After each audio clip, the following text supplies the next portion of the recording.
Hey everyone, this is Dr. B from Steps to the Future, coming to you with this week's College and Career Conversations with Dr. B. As you can see, it's just me on the screen, and I don't have a guest this evening. It will be me having a conversation with you. So, as we're going through this evening's conversation, if you'd like to join the chat, please make sure you put your comment in the comment section and join me in this conversation. So, this evening's conversation came about because, in some conversations, some chats that I've been having with people about the state of education, college and career counseling, concern for our kids and their mental health, this made me think a little bit more about what are we doing for the whole child? So this is a combination of sharing resources to help us with our children's emotional health and to help us help them, but it's also to a few resources for parents of students that may be neurodiverse. And we'll talk a little bit more about that. I am not an expert in neurodiversity. However, I feel as a school counselor and as a college consultant that I need to have resources at the ready and people that I can refer to get information. So I'm just going to share with you this evening 5 resources and maybe a couple of books. There's always got to be a book in there that may be helpful to you along this path in dealing with the whole child. So stay tuned. We'll be back in a few seconds.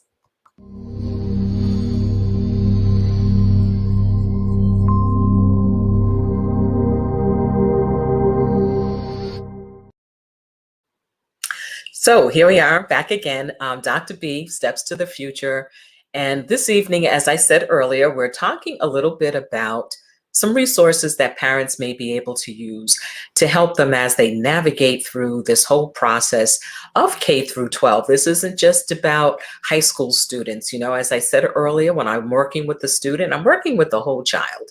Yes, my ultimate goal is to help them finding a college that's a good academic, social, and financial fit for them. But when I do that, I really have to take into consideration the whole child. They're not just this little widget that all that I'm going to be concerned about with them is, oh, got to get you to college. We have to look at everything else that's going on in a child's life. So one of the things I want to share with you, let me go over here and share my screen with you. So I am a big fan of podcasts. I find that sometimes in the morning when I'm walking and my walking partner is not with me, that one of the best things for me to do is to have a podcast. I usually try to find one that's long, at least an hour, so that I know that I'll walk, any closer to 4 miles and closer to 2 miles. Sometimes I have to double up to make sure that I'm walking long enough. But this is one that I really like, that I have found helpful sometimes when I just need something quick to listen to, or I'm looking for information about how to help parents talk to students about certain subjects. Now, again, as I wanted to say, this is not an exhaustive list of resources. These are resources that I've been using in my practice for the last couple of years as they've come to my attention. Again, this is not an exhaustive list. This is a place where you can start. My goal is to, from time to time, have a conversation where I'm sharing more resources with you live. They're also on some of these resources you'll also find on my website. So I'm taking another look at the resources on my website to see which ones are staying, which ones I want to, what categories that I want to add resources too. So this first one, let me pull it up to the top, and you'll see me looking over to the side because I'm really trying to get better at using a second monitor. So this is Ask Lisa, the Psychology of Parenting, and it's a podcast with Dr. Lisa Damour and Rena Neenan. So I started using this when I was working with school counseling interns.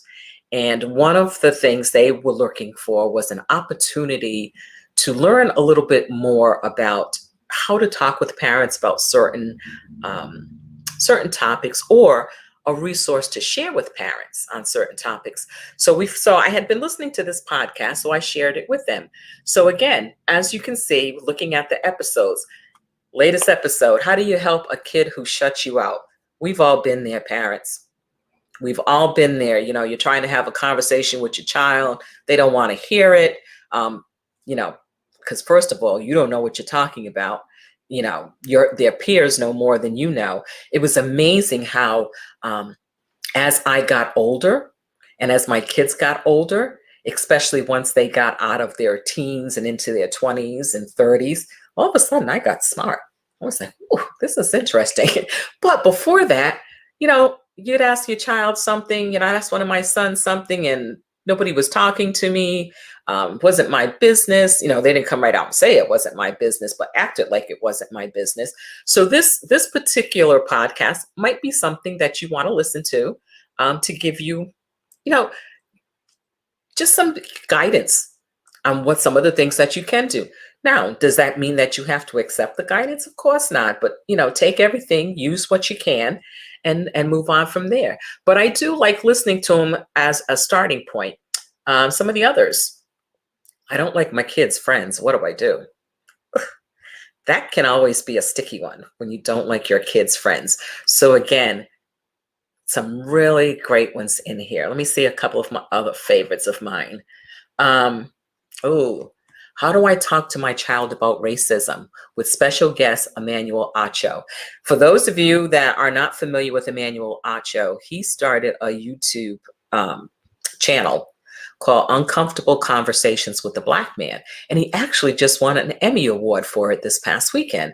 So if you're not familiar with that YouTube channel, you might want to look at it. But first, have a look at the conversation that he has here with Dr. Lisa.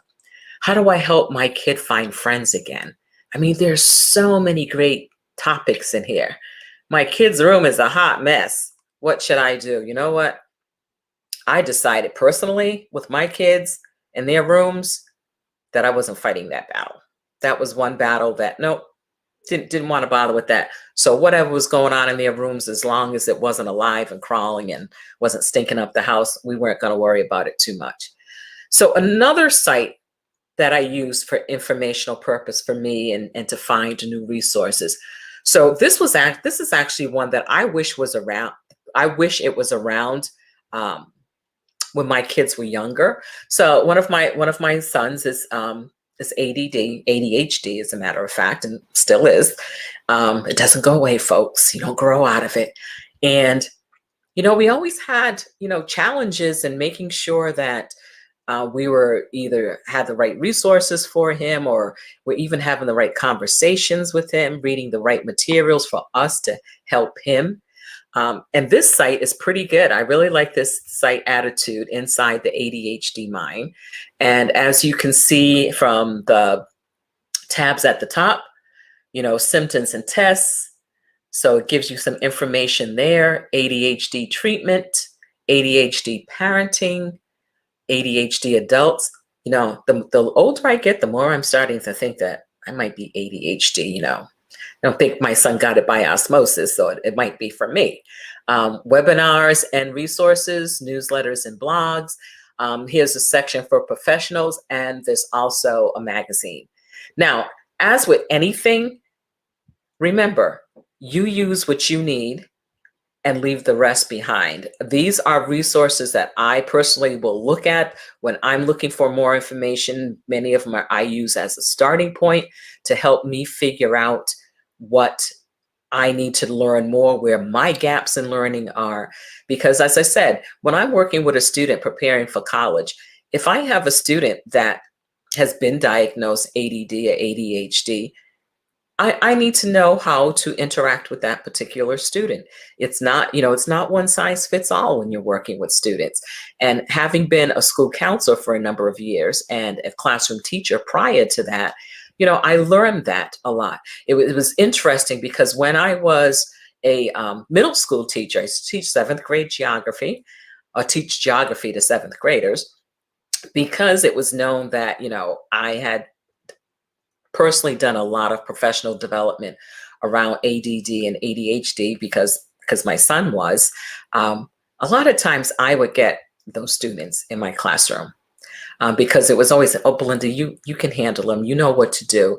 And it got to the point where we say, okay, guys, we have 25 to 30 students in a classroom. You cannot give me half a classroom of students with ADD, ADHD. I'm not a miracle worker, and I need to have some balance in the classroom. So let's slow down on letting me have all of those wonderful neurodiverse students. But again, this is a site that will give you some basic information. Use it as a place to start your research. I don't, I guess I have to give a disclaimer here. I don't endorse any of this. I'm just sharing with you resources that I use to help me with my professional development and as a source of information. Please, anybody that's joining in, that's looking, that's having their cup of tea or coffee or whatever as they're watching this, please make sure, put something in the comments. Let me know what you're thinking. Let me know where you're from. Let me know who's here. It's always interesting to see who's there in the background and who's watching. So the next site. So one of the things that, as a school counselor, that actually happened quite a lot is when my students were getting ready for college or when they, high school, we always had that transition period. So what needs to happen for students when we're transitioning from high school to college, students that had 504s or students that had IEPs? There's so much misinformation out there. And I have found this absolutely wonderful site that I get up-to-date information from, and that helps me so much. So I want to share that site with you. So we have a comment here. Let me see who's making the comment. Hey, Chris, thank you so much. I appreciate you being here. Keep the comments coming. So let me show you this next website. I really like this one a lot. So this is so this is with Elizabeth Cohen Hamblett. She is a learning disabilities consultant. What I really like about her website, let me just pull this up here a little bit. Okay, so it's this is LD Advisory. What I like is that she is currently in practice in helping students at the college level who have learning disabilities. She has some wonderful resources that will help you. There's, family resources here. Should my teen go to college? There's a link. So all kinds of stuff around the college search. And again, this is all geared towards students that have learning disabilities, a variety of learning disabilities. Here, she has a link to her book and her guide, and you can see the book right there. Some college tips and strategies, some presentations, because from time to time, Elizabeth will be doing webinars, or she'll be partnering with someone else to do a webinar. You can see some videos and podcasts and articles that she has. She has a blog. She also has, you see her social media icons up here. I actually follow her also on Facebook, and I am a member of a parents group that she has that you have to ask to join. That's for parents of students with learning disabilities. I joined it because I like to see what types of questions parents have, and it keeps me, again, up to date on what types of questions parents have. And then I get to see the answers or what have you. Now, I don't get any kind of a kickback on any of this. Again, like I said, these are resources that I use. And one of, so we have here the book. I also did purchase the book, because you know me. So, this is the book, as you can see here, and some great chapters in here. So looking at, she talks about, first of all, you have to know what the law is. So in her first step, she's talking about establishing a foundation in the law and research. So you have to, it's helpful to know if you, the background on 504s and IEPs and what the law says about it. and why it's different from high school to college, because many people think that they can just take whatever accommodations their child has and they just automatically transfer over to college, and they don't. And that's important to know. And it's important to know that before senior year. So in her book, Elizabeth, she has quite a few nice chapters in here. No Students' Rights and Responsibilities, Paving the Way to College, where she talks about self-determination, self-advocacy, and how a parent moves from being the head coach to the bench coach. So think about that. So even as a high school counselor, when I worked with students who had 504s or IEPs and we would have our meetings, one of the things we always encourage the students to do is to be able to self-advocate. Because think of it, when they're in high school, students have a case manager. They have someone that is ensuring that teachers are giving them the accommodations they need. They're ensuring that IEP meetings are held, 504 meetings are held on a regular basis or as scheduled. They're checking in with the student to see if those accommodations are appropriate. They're talking with their classroom teachers. I know one of the things I did constantly as a school counselor, if one of my students had an IEP or a 504, I was always checking in with the teachers to see, were there any issues? Was there something that I needed to know that I could bring up at the next IEP meeting? That doesn't happen when they transition to college. Students really need to learn how to self-advocate. So I know when our students were in their senior year, and sometimes starting as early as junior year, we really tried to do a lot of work with students to get them prepared to ask for help. So in high school, counselors and case managers are making sure everything gets taken care of. Part of my job as a school counselor was to make sure that if I had a student with a 504 or IEP, that their teachers were aware of it if they weren't able to attend the meetings, and that they were also aware of what was in that document. That's not the same in college. Students have to self-advocate for themselves. They have to have the conversations with the Learning Disabilities Office, or whatever name they use. They have to have the conversations with their professors. Parents, you cannot go to the college and have a conversation with your students' professors about accommodations or what they may need. So really, this book is I love it. She ends up, finding the right college, securing the right accommodations, and, glossary of terms and acronyms, because God knows there are acronyms so much in education. So again, this is one of the books that I like a lot. I don't get any kickback from this or what have you. It's just that I've been following Elizabeth's work for a while.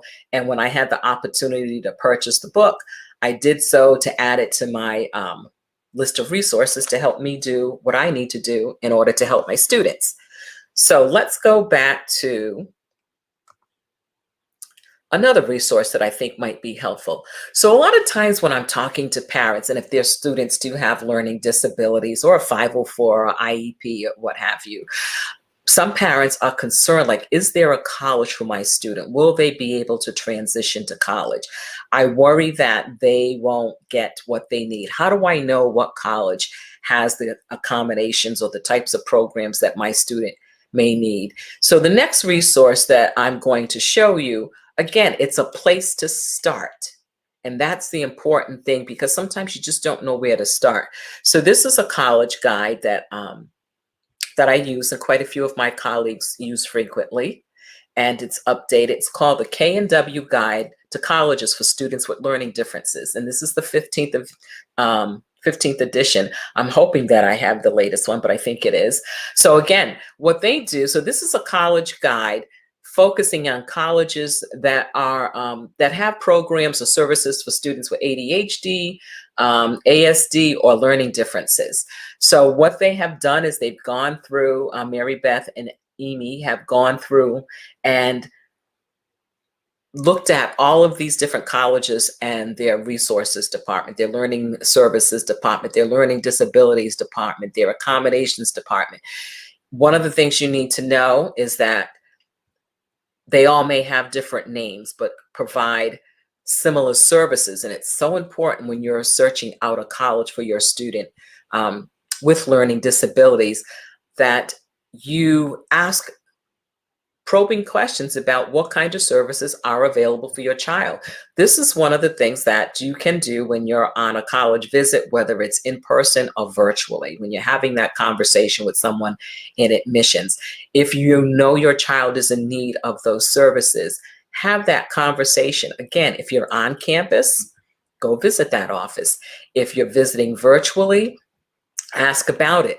If it's not part of the virtual presentation, you can certainly go on the website, find the link, and call the person, talk to the person, set up an appointment or what have you, because it's so important that you know that the services you think your child is going to get are available at that college, and not every disabilities office is the same. So you really need to do your research, and your child needs to be there doing the research right along with you. As a matter of fact, let them take the lead in looking at what's there, because they are the ones that are going to be on campus using those services. So they have to know what's available to them and how to access those services and what all of the requirements are in order to use those services. So again, this is a great resource to use, the K&W Guide to Colleges for Students with Learning Differences. And you can buy it like at any place that sells books, because it's one of those college guides that's used quite frequently. So again, make sure you do this, check it out. So the next resource I want to share with you.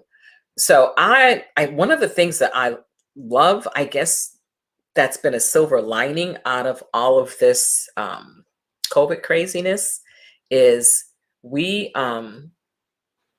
we go. We've been able to access so much professional development virtually that we weren't able to access before. So I follow a young man, a gentleman, a career advisor who works at North Carolina State, Wade Wesley. And I really love the work that he does. I had gone to a workshop. I had gone to the North Carolina Career Development Association conference, and he was doing a seminar on working with students with autism, with autistic students and their career development. And I was just so fascinated by what he was doing. So I follow him a lot, on LinkedIn and on Twitter to see what kinds of conversations he's having. And I came across this. So here's one of these great things to think about. So North Carolina State, Wesley Wade is doing this. So he's the organizer for this. And what's so interesting is there's a section added in there, a special track for parents and guardians. So this is the North Carolina Autistic Career Summit. It is the 23rd and 24th of this month. It's a virtual event. And as you can see, there are different options available. You can register for the summit. There's sections for employers, because again, this comes through Wesley, who works in their career development office at North Carolina State. So there's sections there for employers, excuse me, mouth isn't working, employers, some information for sessions for students and alumni. And again, this is what's important. Students do not have to attend NC State to take part in the summit or the career fair portion of the summit. So this is open. You do not have to be a North Carolina State student in order to participate in this summit. So let me actually share the screen with you so you can see what I'm talking about. Okay. So again, here's the summit. Here's information about the summit. Again, Wesley Wade is the organizer for it. It's a virtual event. And there are sections, so people that are employers that are considering or thinking about or want more information about working with students that are autistic. So it gives you information. So it's telling you there's a 2-hour virtual college career fair. Registration for the career fair automatically provides each employer representative with access to all the summit sessions. And again, so it tells you what the registration fee and stuff is. So again, this is for employers. This is for people who are looking to hire students.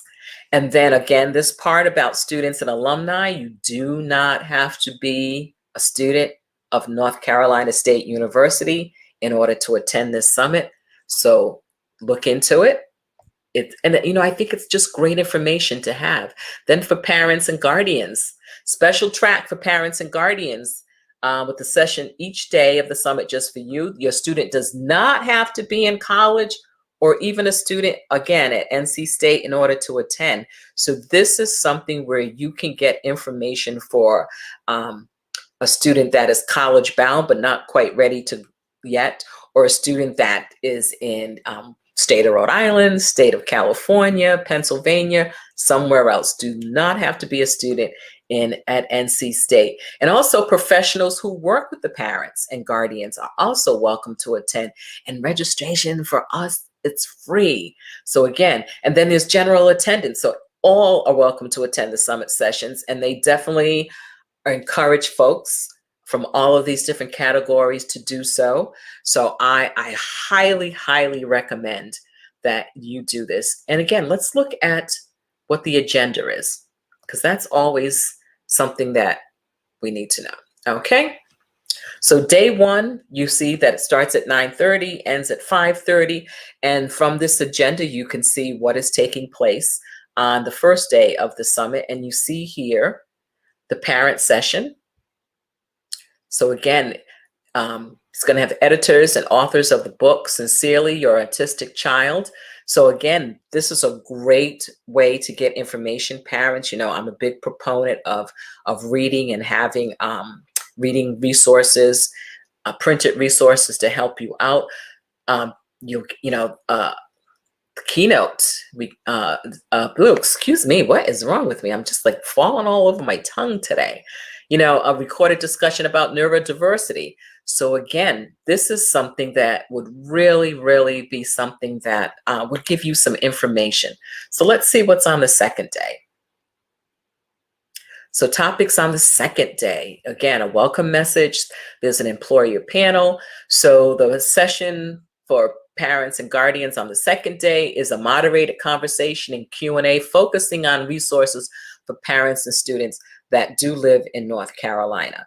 So again, even if you're not in North Carolina, it might, I think it would be a good idea to attend this, and then you can start, then you'll know what type of resources to look for in your state.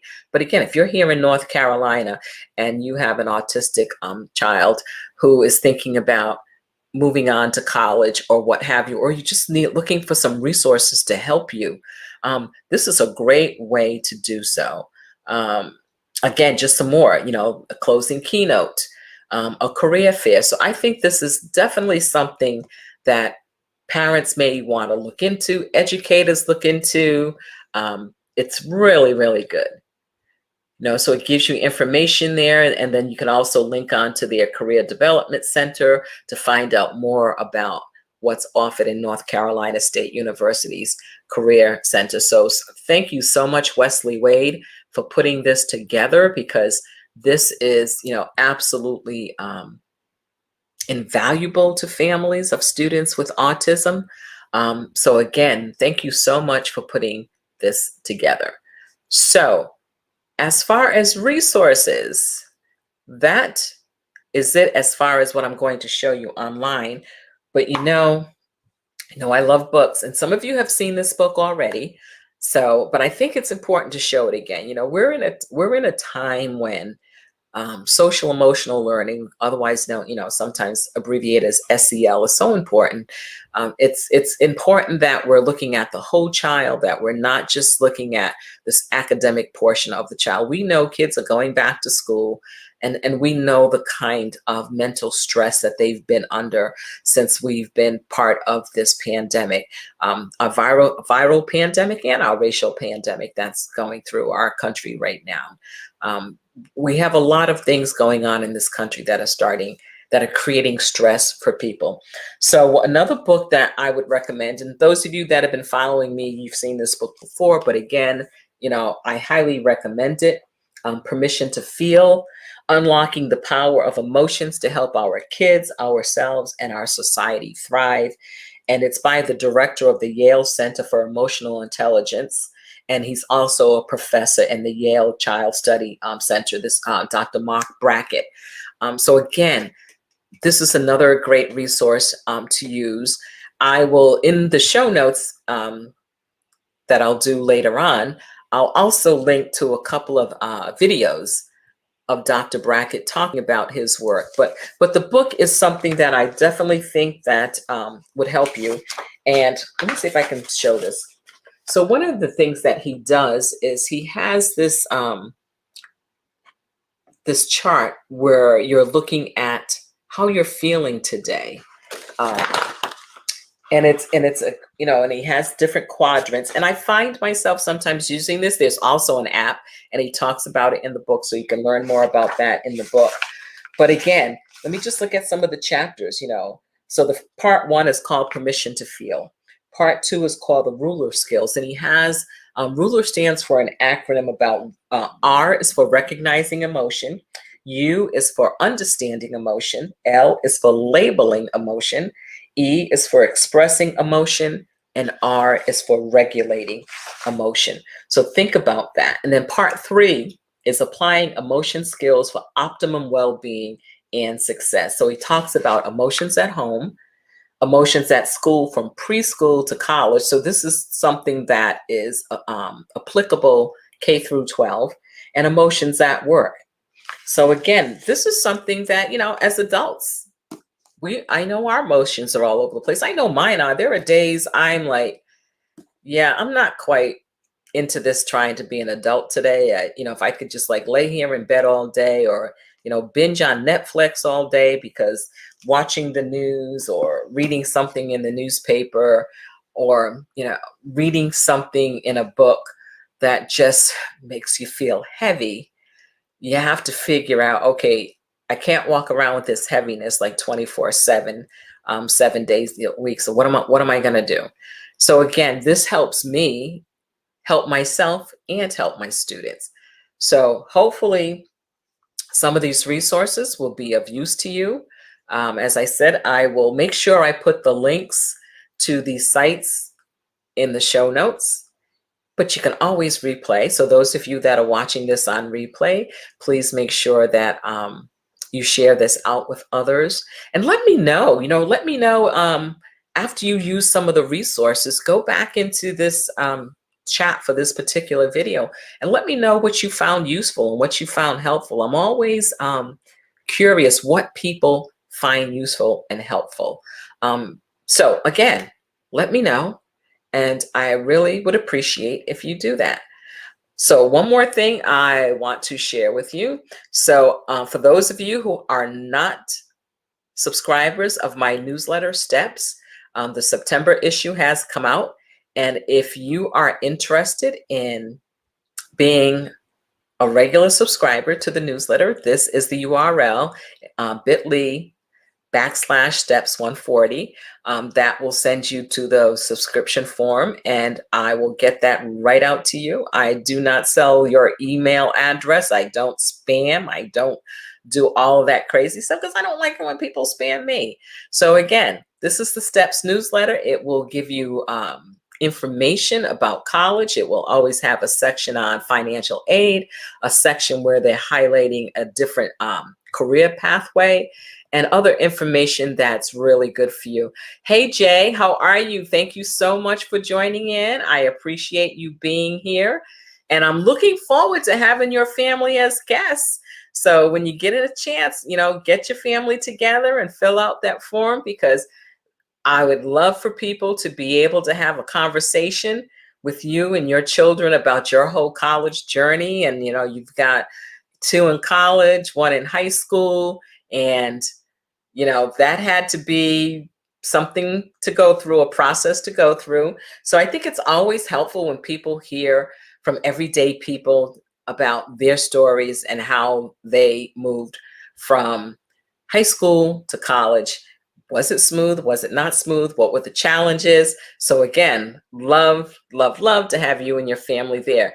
Now, for people who aren't on Facebook, these videos are also, these lives, especially the lives, they're also broadcast simultaneously on my YouTube channel.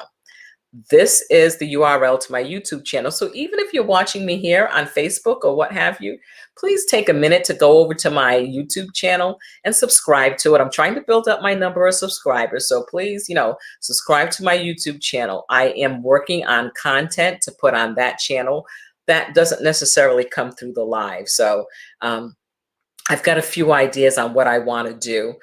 So on my YouTube channel, when I'm interviewing Black and Brown career professionals, you will find them under the hashtag Representation Matters. Then I'm also working on a series where I call it Small Steps. So that's where it'll be a short video about something in particular around college or career readiness. I'm thinking about doing one on literacy or some books or what have you. I'm a book lover, so I'm trying to figure out what exactly that's going to look like. But I'll get it there soon. So again, please go to this URL, subscribe to my YouTube channel, and share it out with other people. That's always so spectacular when people do that. And sometimes if you're looking for resources and you're not sure where to look, you can always go to my website, stepstothefuture.com, and look under the resources section, and you will see resources there for college planning, paying for college, career resources. I have resources on there for military families and what have you. So again, take some time, check out these resources. Let me know what works for you and what doesn't work for you, or tell me what you would like to see differently. And if there's a particular profession that you would like to hear more about, let me know and I will work on it. I know one of my regular viewers, Shatal, was interested in hearing from an anthropologist. Shatal, I have not forgotten. I am still working on that. I have someone in mind. So I'm just reaching out to have that conversation with her. So again, Dr. B from Steps to the Future, helping families eliminate random acts of college planning. If you need help or assistance with your college-bound student, please make sure you reach out to me. You can reach right out to me at stepstothefuture.com and make an appointment there. There's an appointment tab right there on the website. So please, everyone, come back next Monday at 7 p.m. Eastern Time for another College and Career Conversations with Dr. B. Enjoy the rest of your evening, and thank you so much for being here with me tonight. Take care, everyone.